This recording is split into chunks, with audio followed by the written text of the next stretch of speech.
창세기 4장 5절부터 8절까지 말씀을 다 같이 한 목소리로 봉독하겠습니다. 시작. 여호와께서 사람의 죄악이 세상에 관영함과 그 마음의 생각의 모든 계획이 항상 악할 뿐임을 보시고 땅 위에 사람 지으셨음을 한탄하사 마음에 근심하시고 가라사대 나의 창조한 사람을 내가 지면에서 쓸어버리되 사람으로부터 육축과 기는 것과 공중의 사회까지 그러하리니 이는 내가 그것을 지었음을 한탄함이니라 하시니라. 그러나 노아는 여호와께 은혜를 입었더라. 아멘. 성경은 제가 보면 그래요. 어디 하나 그렇게 마음 놓고 만만하게 해석할 때가 없는 것 같아요. 그런 중에 오늘 본문도 아마 해석이 거의 불가능한 게 오늘 본문이 해석이 아니까 그렇게 여겨져요. 왜 그러냐면은 하나님이 창조를 기껏 해놓으시고서 그리고 한탄하셨다는 거예요. 이해가 돼요? 이해가 됩니까? 예, 보통 어려운 게 아니에요. 왜냐하면 하나님은 전지전능하시고 미리 다 아세요.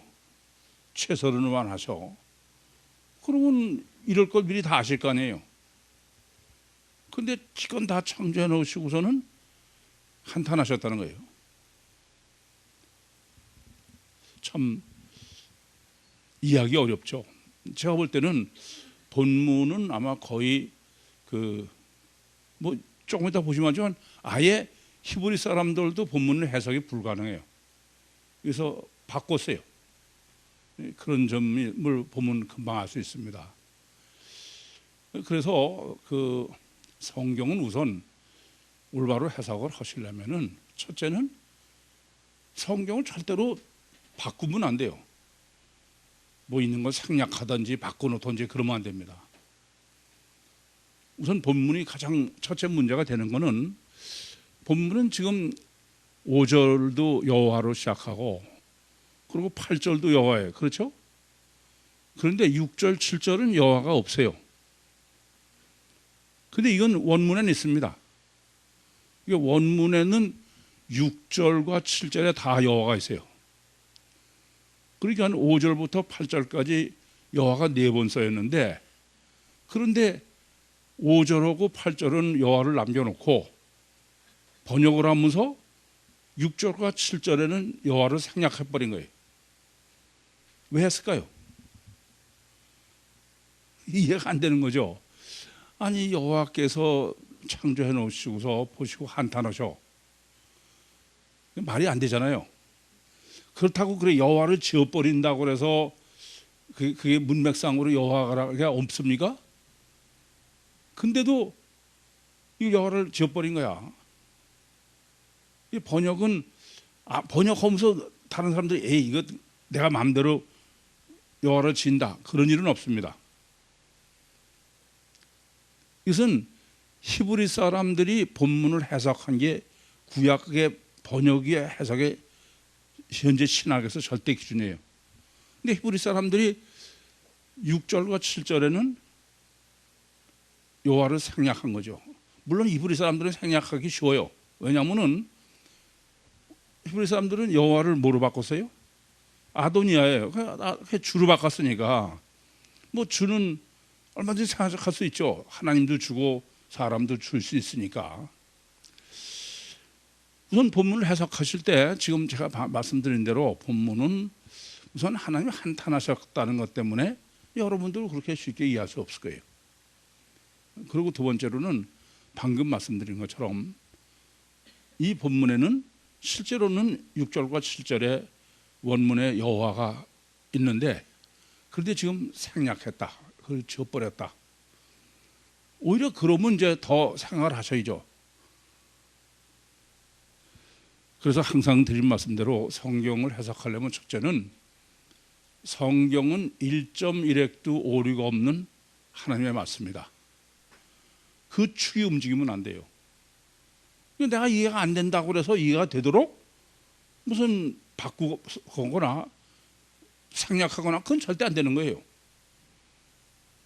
놔두고 이해가 안 되면 그냥 하나님께 이해되도록 하나님의 지혜를 구해야 돼. 두 번째는 하나님의 속성이에요. 하나님의 속성은 절대로 바뀌면 안 됩니다. 하나님은 절대선 절대이고 전지전능하시고 그건 절대 바뀌면 안 돼요.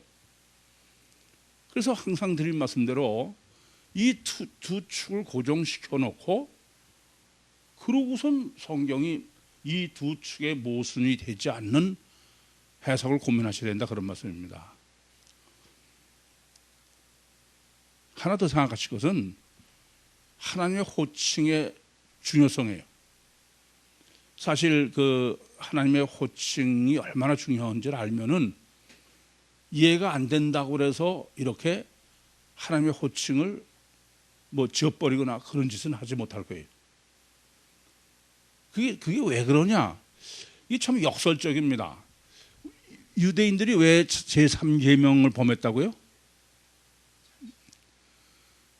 아주 하나님의 말씀을 하나님 철저히 지킨다는 짓이 하나님을 죽이는 짓을 한 거야.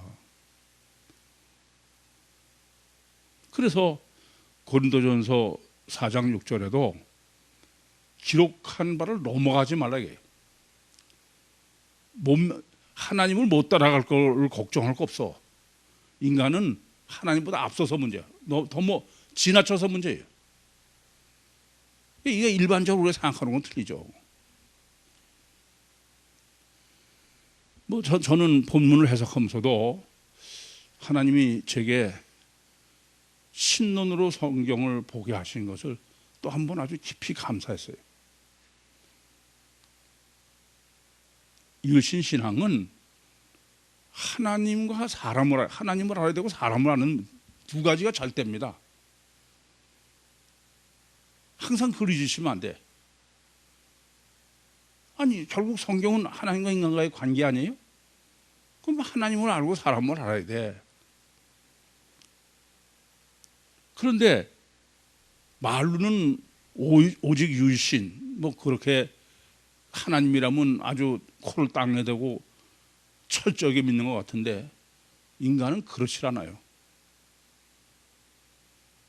그래서 하나님의 호칭에 우선 절대성을 항상 잊지 마시고, 또 거듭 말씀드리지만 제가 하나님의 호칭 신론으로 성경을 읽게 하신 은혜에 감사하다고 말씀을 드리는 것처럼 여러분들도 신론으로 하나님을 정말 내가 아주 피부로 느낄 만큼, 저는 그렇게 생각해요. 많은 사람들이 늘 여러분들도 기도할 때 보시면 하나님을 만나고 싶고 가까이 하고 싶고 그런데 어떻게 하면 될까요?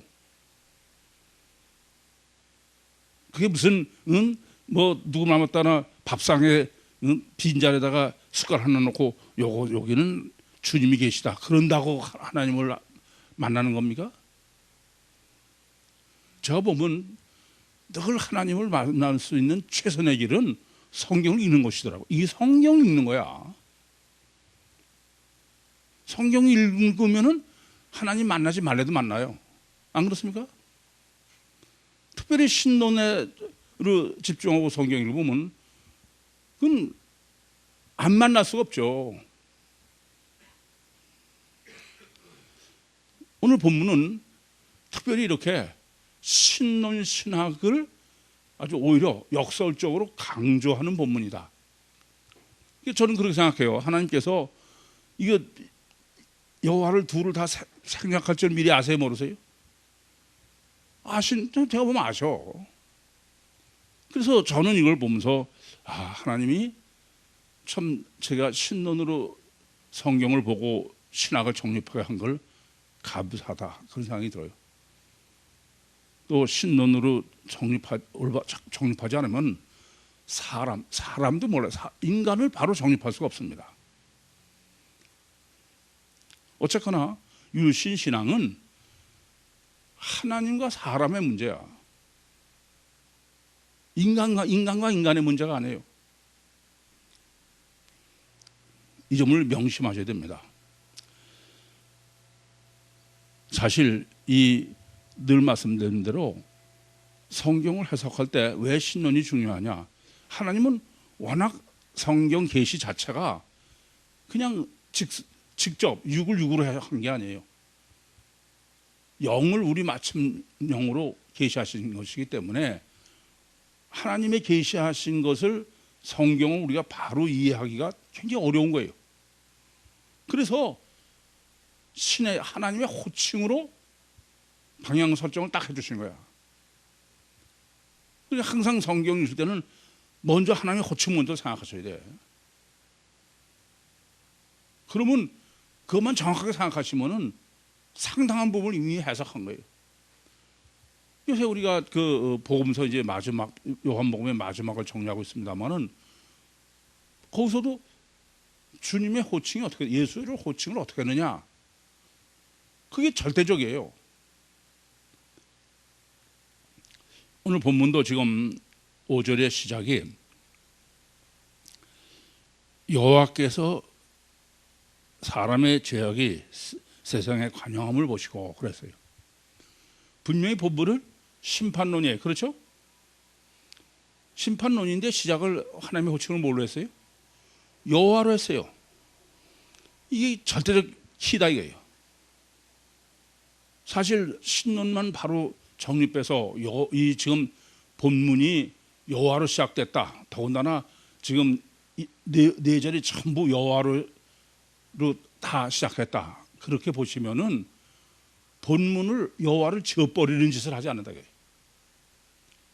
그러니까 여호와로 시작하신 것은 이 본문 해석의 절대적인 키야.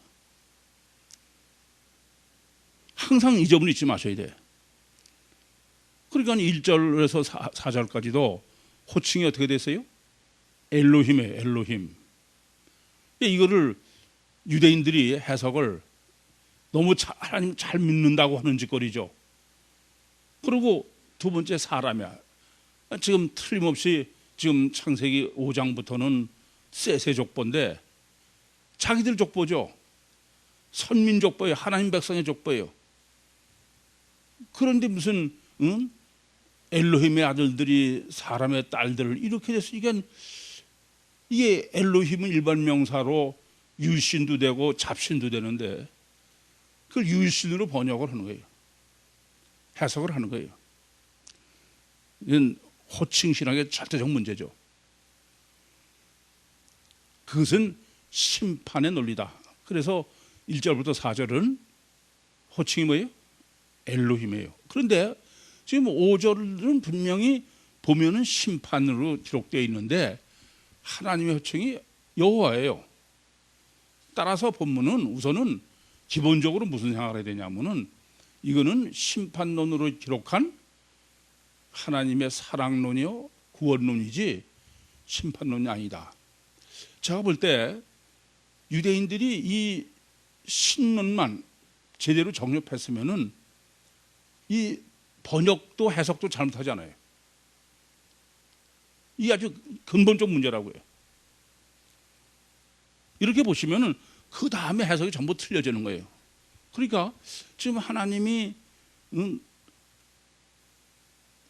한탄하시는 것도 그러면은 어떤 의미로 해석해야 돼요? 그것은 아유 잘못됐구나 이런 쪽이 아니야. 그게 근본적으로 잘못된 거예요. 그러니까 어쨌든 지금 이 본문은 일부러 네 절을 매번 여호와를 강조하고 있는 것은 이것은 절대로 심판론으로 해석해서는 안 된다. 하나님의 사랑이요 구원론으로 해석하라. 그 점이라는 점을 잊지 마셔야 되겠어요. 우선 제가 보면 이 보고 놀란 건요. 성경에 보면 이래요. 그 원문상에는 가사 엘로힘이나 또는 여호와나 이런 게 없다 이게요.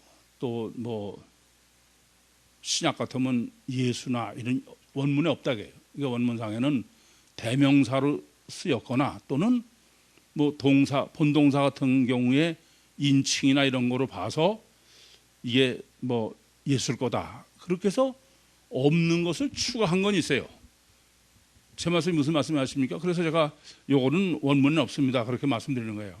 이 원문에는 그냥 뭐 그가 이렇게 돼 있는 것도 번역하는 사람이 그 문맥 보니까 이것은 예수니까 예수께서 뭐 이렇게 넣는다든지, 또 구약에서도 원문에는 유일신의 직접 호칭이 없어요. 그래서 엘로힘이라든지 또는 여호와든지. 그런데 문맥으로 보니까 이건 여호와다.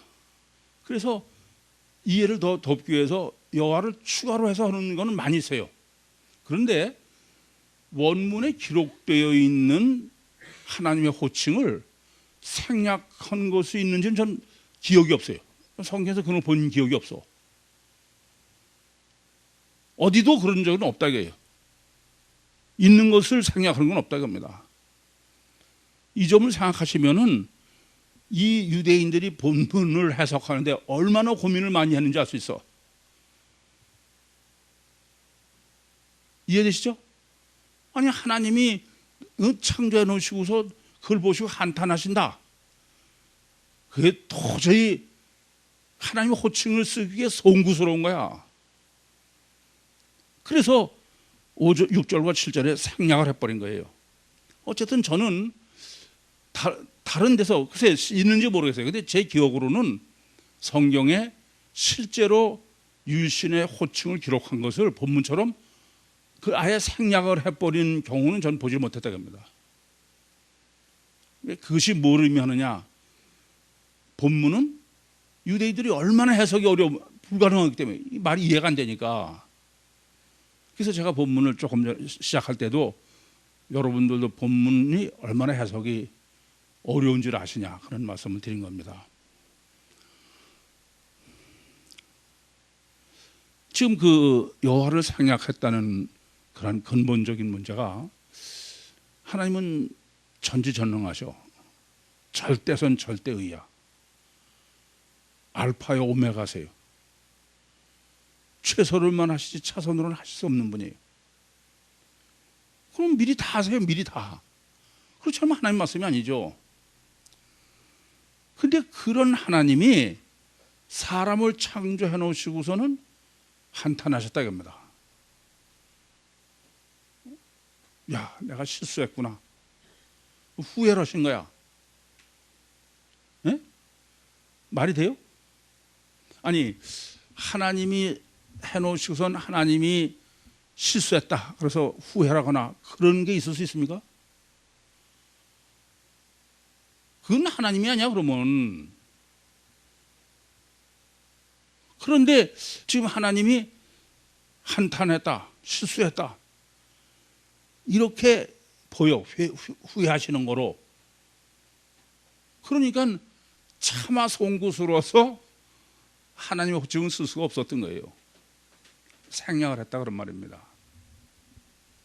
따라서 우선 본문은 올바로 해석하시려면 하나님의 여호와의 심판의 신학부터 바로 정해요. 심판의 여호와의 심판이.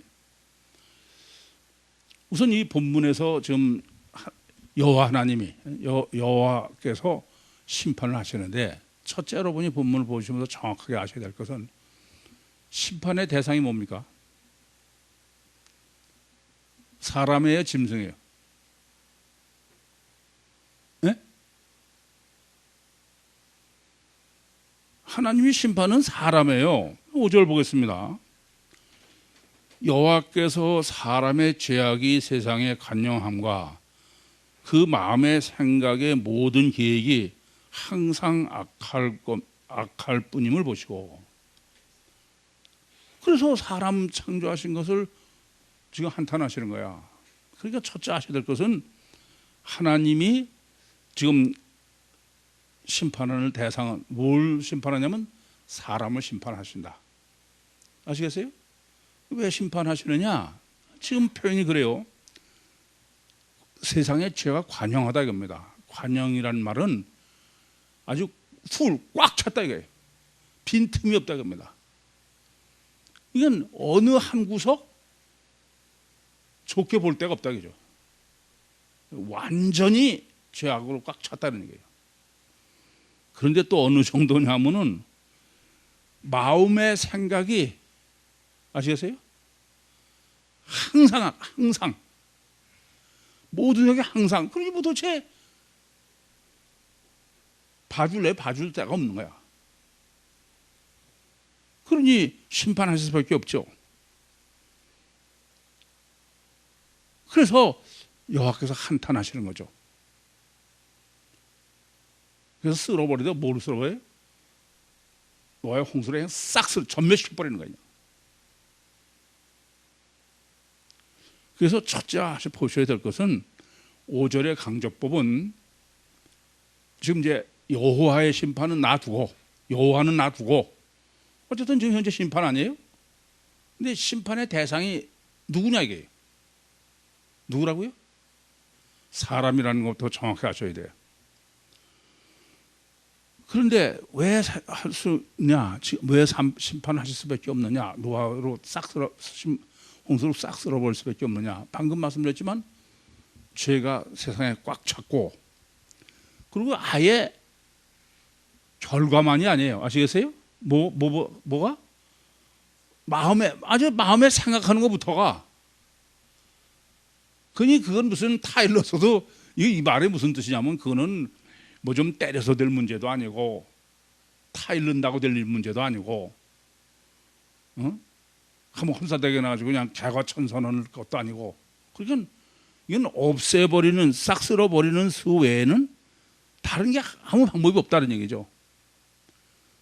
그리고 그냥 항상이야, 항상. 참 강조도 이런 강조가 없죠. 그러니까 용서할 여지도 없고, 싹 쓸어버리지 않고 다르게 어떻게 좀 괜찮아질 방법도 없고, 그런 얘기죠. 그런데 하나님의 심판의 목적은 뭐라고요? 구원이지 심판이 아니다. 이 점을 명심하셔야 돼요. 그러니까 지금 그 노아의 홍수로 쓸어버리시는 이 본문의 해석은 하나님의 사랑을 전제로 해라, 구원을 전제로 해라. 그래서 지금 결론을 뭐로 내렸어요? 8절에 노아로 하는 거예요. 노아는 여호와로부터 은혜를 입었더라. 그러니까 이것은 지금 시작은 때려잡는 거로 시작했는데 결론을 지금 노아는 은혜를 입었다 라는 신학을 정립하되 심판론으로 하지 말고 뭐로 하라? 구원론으로 하라. 이해되시죠? 그런데 이 본문의 이제 해석의 가장 중요한 부분이에요. 그게 뭐냐면은 한탄 신학, 여호와의 한탄의 신학을 정립해야 돼. 제가 보면 이거는요, 원어를 모르더라도 본문은 한탄의 신학을 잘못 정립하지 못하도록 아주 자세하게 구체적으로 기록을 하셨어요. 근데도 유대인들이 이걸 뭐 여호와를 상nhập 해본 거를 보면은 인간은 어떠냐면은 아무리 정확하게 계시해도 소용없어. 인간은 다 어때요? 자기 마음대로 보는 거야. 이게 문제인 거예요. 여러분들도 본문을 보시면서 하나님이 한탄하셨다, 그게 이해가 안 되면은 사실은 그건 심각한 문제가 있는 거야. 그래서 한탄 신학으로 저는 정립하겠습니다. 우선 첫 번째 한탄 신학을 정립할 때 아까도 말씀드렸지만 성경을 어디를 해석하시더라도 항상 두 축이 있어요. 뭐가 있어요? 하나는 성경은 절대로 움직이면 안 돼. 부동불변의 진리여야 돼요. 또 하나는 하나님의 속성은 절대로 부동불변의 진리여야 돼. 그러면 하나님은 어떤 분이냐? 이게 성경은 이제 부동불변의 진리라는 말씀은 여호와를 생략하면 안 된다는 얘기예요. 그건 절대 안 된다는 겁니다. 오히려 지금 매절이 여호와를 강조하고 있다. 그러니까 성경은 움직이면 안 되죠. 두 번째는 하나님의 속성이에요. 하나님은 전지전능하시고 절대선 절대의고 알파의 오메가세요. 최선으로만 하시지 차선으로는 할 수가 없는 분이야. 그러니까 지금 하나님이 한탄하시는다는 것도 하나님의 최선의 결과라는 걸 아셔야 돼. 그런 거지 하나님이 아차 실수했구나 그러고 후회하시는 게 아니다 이거야. 이 제일 이 본문에 잘못된 것은 이 하나님의 한탄을 하나님의 실수로 하나님이 아차 잘못했구나 뉘우치시는 것으로 해석한 것 때문에. 6절 보겠습니다. 땅 위에 사람 죄하셨음을 한탄하시며 마음에 근심하시고. 한탄이 뭐예요? 마음의 근심이야. 마음에. 무슨 말씀이냐면은 창조하신 행위를 뉘우치시는 게 아니고, 저는 이걸 왜 한탄으로 번역했나?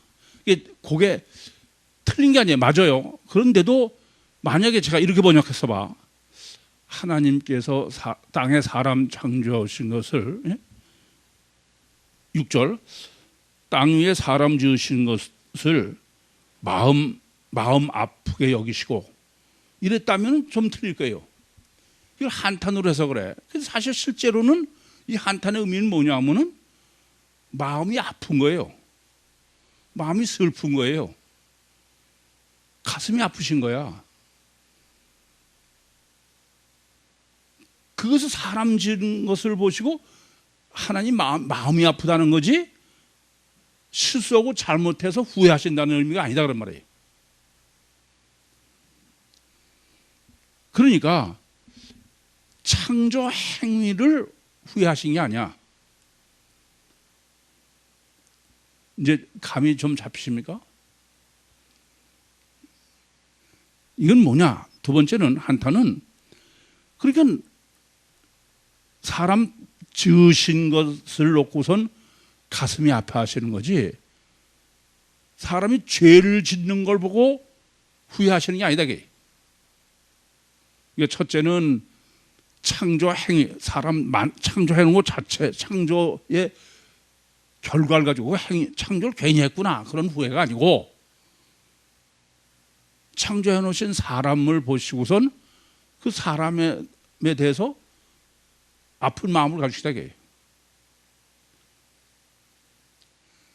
하나님은 얼마든지 그렇게 이렇게 잘못 생각하시면 안 돼. 그런데 하나님이 그럼 무슨 아픈 마음을 전지전능한데 왜 아픈 마음을 하시냐? 좋게만 하나님 마음 안 아프게 하지.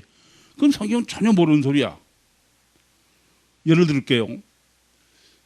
하나님께서 사탄에게 욥의 고난을 허락하셔서 그럼 하나님이 즐겁게 하셨어요? 마음이 아팠어요? 네? 하나님도 마음이 아프신 거지. 그게 무슨 욥 박살 좀 내라. 좀 재밌게 좀 검투사들 전쟁으로 보고 즐기는 네로 황제처럼 좀 즐기자 그런 겁니까? 제가 그래서 늘 그러잖아요. 나보다 하나님이 더 마음이 아프셔. 그런데 왜 그렇게 하세요? 그게 더 좋은 거기 때문에 그런 거야. 그게 더 사랑이기 때문에 그런 거예요. 이건 그냥 당장 나타난 것만 가지고 이건 전혀 성경 해석이 이건 전혀 잘못된 거야. 근본 축이 틀렸어.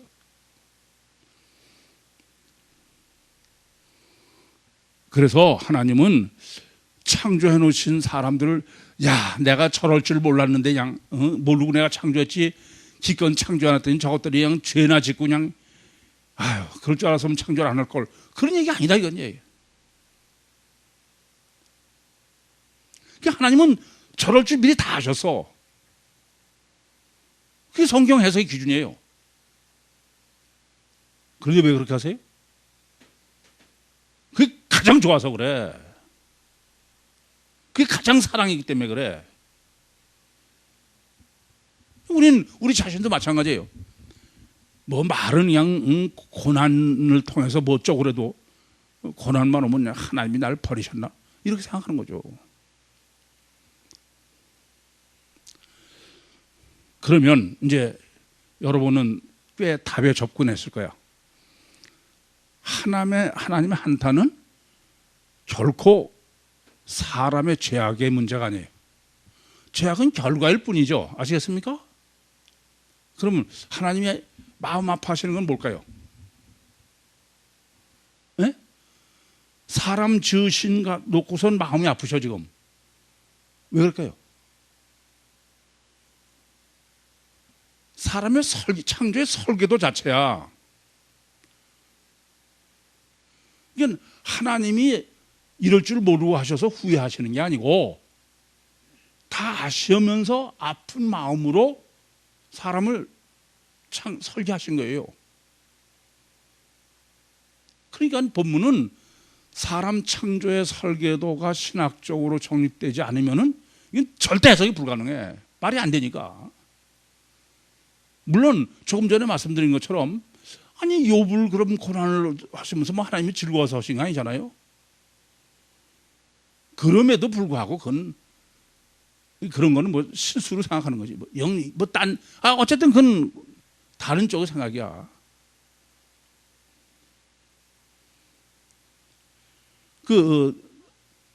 창조론 논문을 쓰는 집사님이 굉장히 뭐 과학에도 관심이 그런 사람에게 사람이 단일체냐 이중체냐 그랬더니 단일체라는 게 솔직히 그러더래.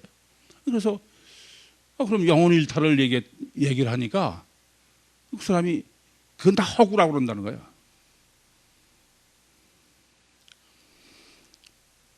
인간은 참 무섭도록 자기 마음대로 보는 거야. 그래서 진리를 전하는 게 어려운 거예요. 전부 지 마음대로니까. 그래서 먼저 분명히 아셔야 될 것은 본문은 지금 사람 창조를 설계도예요. 그러면 이제 답은 뻔하죠. 어떻게 설계하셔서요?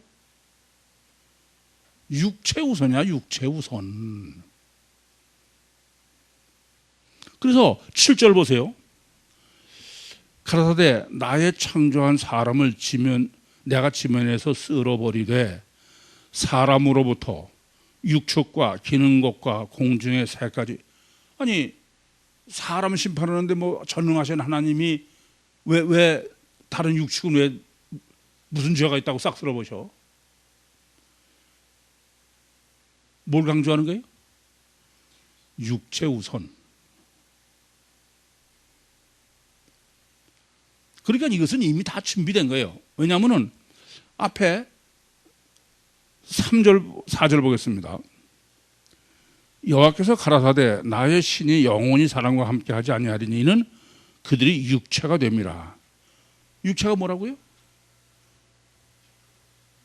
육체라는 게 바샤라고 했어요. 히브리어로. 그 바샤르라는 말은 헬라어로 사르크스예요. 살덩어리, 몸, 육체. 근데 또 무슨 뜻이라고요? 기쁜 소식이야. 육체 우선이에요. 그래서 4절 보면 당시의 땅의 네피림이고 이게 다 뭐예요? 육체 우선의 문제를 사실은 이미 4절부터 다 완벽하게 정립해 주신 거야. 그때는 뭘로 했어요? 엘로힘으로. 그리고 지금 여호와로 정립을 하시는 거야. 그러니까 육체 우선 때문에 지금 하나님이 1절부터 4절은 심판할 수밖에 없다. 그런데 그 육체 우선으로 설계하시고 창조하신 것은 하나님의 사랑이다 이거예요. 구원의 절대적 문제다 이거예요. 그러니까 이 육체 우선의 사람 창조의 설계도를 정립하지 못한 사람은 본문이 아무리 그렇게 써 있어도 그건 그렇게 볼 수가 없는 거예요. 그냥 말이 안 되는 거야. 응? 하나님이 한탄하시는 게 후회는 거로 보이는 거지. 아무리 마음에 근심하시고 그렇게 해도 소용이 없어. 이게 하나님의 사람 창조는 설계는 뭐냐? 창세기 2장 7절에 여호와 하나님이 진흙으로 사람을 지으시고 생명을 그에 불어넣으시니 산 사람이 됐다. 근데 그 창조의 설계도는 어디까지 가냐면 그거로서 끝난 게 아니에요. 선악과를 먹지 말라고 먹으면 정령 죽으라 그런데도 선악과를 따먹었어요. 왜요? 육체 우선이라 그게. 그래서 보암직 먹음직 보암직 지내서 그래서 다 먹었잖아요. 그러면 그게 저주냐? 그게 사랑이다, 구원이다 이겁니다. 그게 성경 전체가 가장 어려운 거예요. 그래서 본문을 지금 바로 해석하기 위해서 창세기 5장 1절부터 5절에 이미 아담 자손의 톨레도트의 계보는 어떠냐? 그것은 아벨이 죽어서 셋 속에 침몰한 그 셋의 족보다 이게 지금. 이것은 사랑의 족보지 심판의 족보가 아니다 이게. 아시겠죠? 그래서 겉사람은 뱁새인 육체 우선이고 그 육체 우선이 아주 절대야. 이게 무서운 거예요. 전부야. 이것 때문에 모든 문제가 생기는 거예요.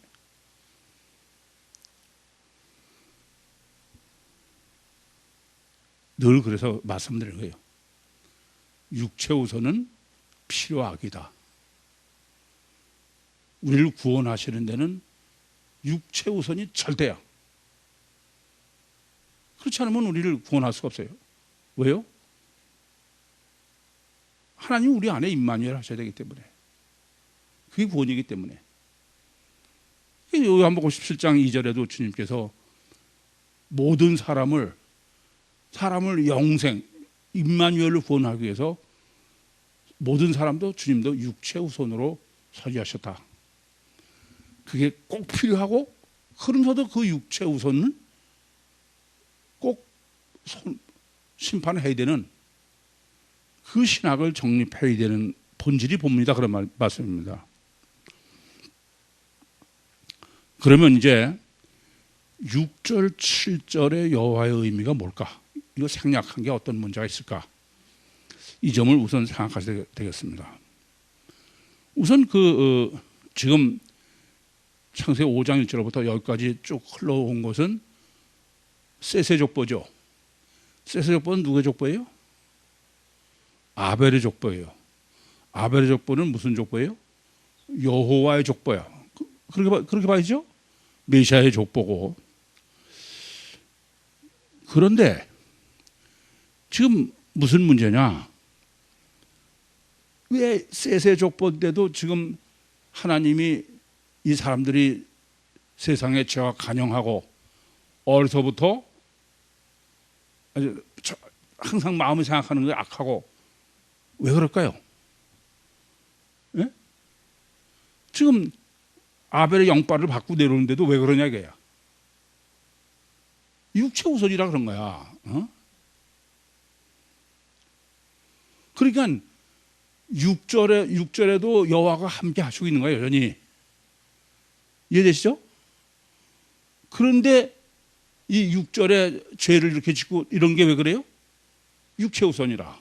7절에도 여전히 아벨의 족보요, 셋의 족보요, 여호와가 함께 하고 계신 거예요. 그런데도 세상에 다 이렇게 하나님이 가슴이 아플 만큼 이래. 왜요? 육체 우선이다 이겁니다. 그러니까 여호와께서 함께 하지 않은 게 아니야. 그러나 육체 우선이 얼마나 강하냐? 계시나 많아요. 이해됩니까? 그 점을 강조하고 있는 거야. 그러니까 이것을 가인의 족보를 했으면 이해하기 쉽죠. 그러니까 유대인들도 왜 어려우냐? 틀림없이 아벨의 족보요, 셋의 족보요, 여호와 표현하기 쉽게 여호와가 함께 하신다는 의미의 족보요. 그렇다면은 이해가 안 되죠. 그러나 이미 이것은 5장에서 다 정리가 됐어야 돼. 왜냐? 이미 말씀드렸죠? 1000년가량 흐르는 동안에 실제로 아벨의 영빨을 받은 사람은 10명 정도밖에 없는 거야.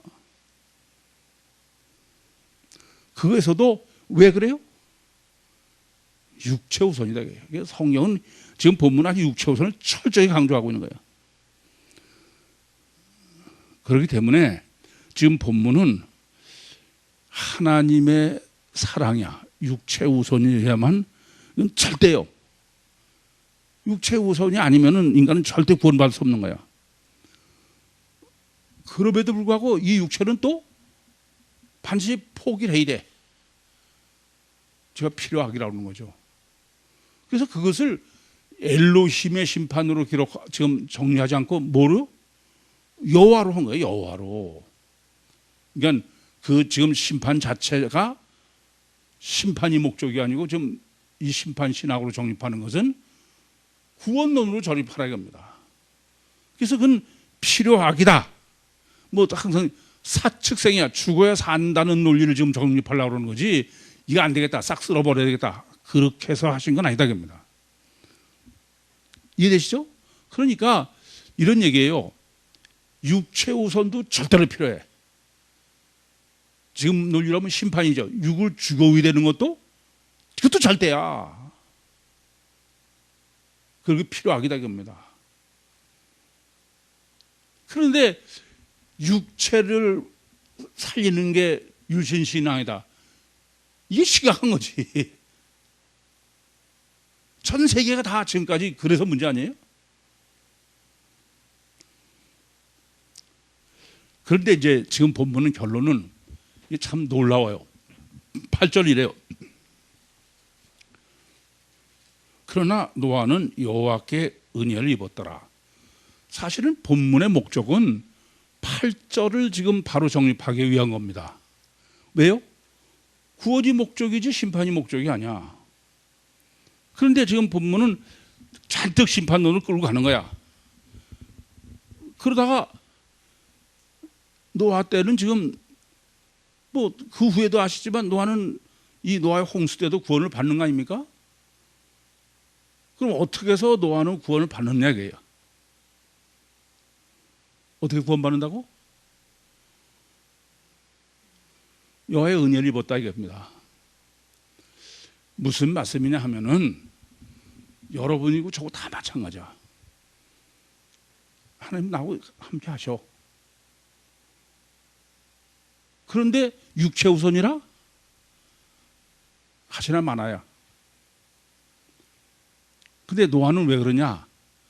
이게 하시나 마나가 뭐예요? 6절 7절이야.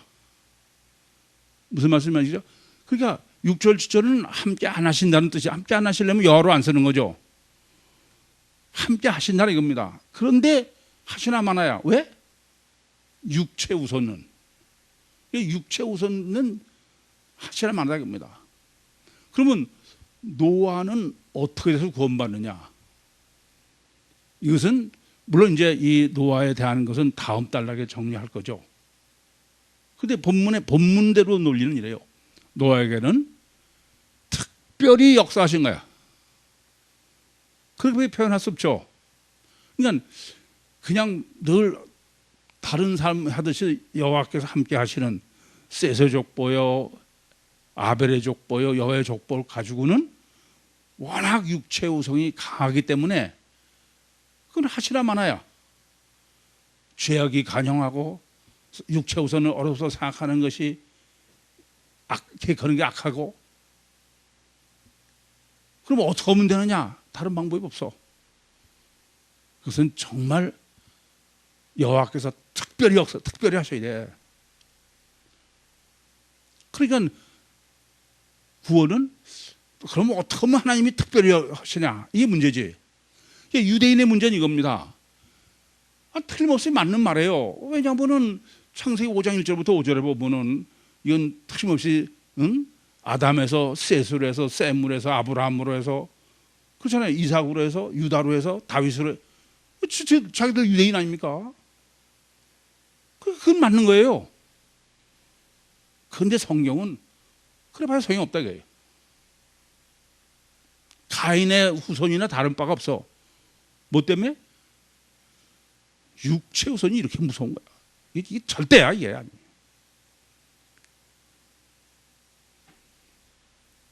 이게 육체 후손을 잔뜩 강조해요. 이거는 뭐 절대 안 된다. 펄펄 뛰어놓으시고서는 그러고선 8절에는 노아는 여호와께 특별히 은혜를 입었다. 그러니까 함께 하시는 것 가지고 된다? 여러분 구입교회 나오셔서 늘 그래서 돼요? 아닙니다.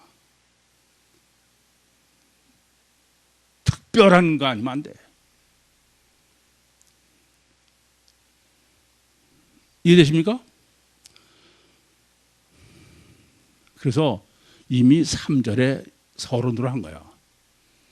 여호와의 신이 영원히 사람과 함께 하지 않으니 이는 그들이 육체가 됨이라. 구원은 여호와의 신이 함께라는 게 뭐라고요? 함께, 우선은 사람에게 함께 것은 그것은 N이라고 해서 인 몸속에 임마누엘 하시는 거예요. 그런데 함께라는 것은 보혜사의 파라크레토스.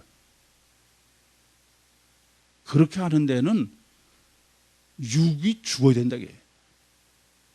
육체 우선 가지고는 안 된다게. 육체가 되면은 안 된다게. 그걸 지금 본문이 아주 역사적으로 증거하는 거죠.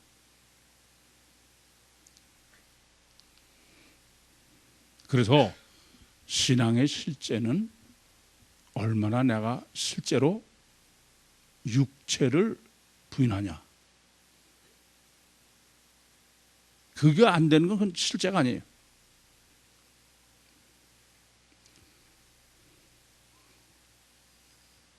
하나님께서 특별히 역사하실 수밖에 없는, 왜 이런 신앙을 왜 해요? 깨닫고 부인하려는 사람을 만들라는 거죠. 하나님은 항상 계세요. 안 계신 거 아니야. 이 지금 본문이 증거하는 거는 하나님이 함께 하셔서 가는 문제가 아니라 내가 육체 우선이 매 있어서 그래. 질문 있습니까?